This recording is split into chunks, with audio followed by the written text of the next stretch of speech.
Let's solve one beautiful math question in the easiest way. Ready?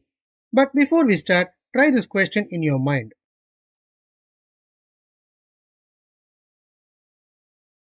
Got it?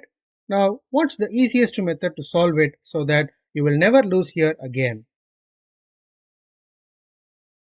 We have given 4 into 3 plus 6 divided by 2.